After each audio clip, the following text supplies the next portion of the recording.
माझ्या 15 वर्षाच्या अनुभवातून एक गोष्ट लक्षात आलेली आहे की जे विद्यार्थी मुख्य परीक्षेची तयारी करतात त्या विद्यार्थ्यांचं सिलेक्शन MPSC किंवा UPSCच्या परीक्षेत 100% झालेलं माझ्या निदर्शनास आलेले आहे।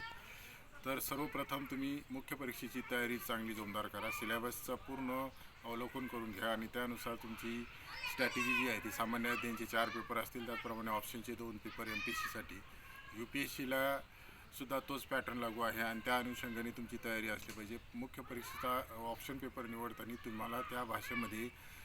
विशेष रस असला पाहिजे, त्या भाषेत तुम्हाला चांगल्या प्रकारे उत्तर देता आली पाहिजे आणि विशेषतः एक गोष्ट लक्षात ठेवायची, रोज लिखाणाची प्रॅक्टिस असली पाहिजे। एका मिनिटामध्ये कमीत कमी 25 शब्द लिखाणाची तुमची जर प्रॅक्टिस झाली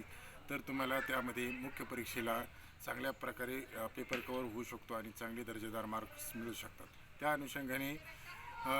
जे काही ऑप्शन पेपर आहेत ते ऑप्शन पेपर इतिहास, भूगोल, राज्यशास्त्र, त्याचप्रमाणे सध्या जो काही ट्रेंड आहे त्यामध्ये UPSCचे जे काही फर्स्ट जे काही टॉपर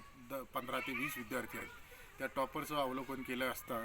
एक बाब लक्षात आलेली आहे, कला शाखेतील जे विषय आहेत तेच विषय, तर जे डॉक्टर किंवा इंजिनिअरिंग घेतलेले विद्यार्थ्यांनीसुद्धा तेच विषय निवडून UPSCमध्ये टॉप मिळवलेला आहे। तर सर्वसाधारण विद्यार्थ्यांनी लक्षात ठेवायचं की आपल्याला जर कलेक्टर किंवा पोलीस अधीक्षक जर बनायचं असेल तर आपली कमी वेळामध्ये अचूक तयारी आणि लिखाणाची स्ट्रॅटेजी एकदम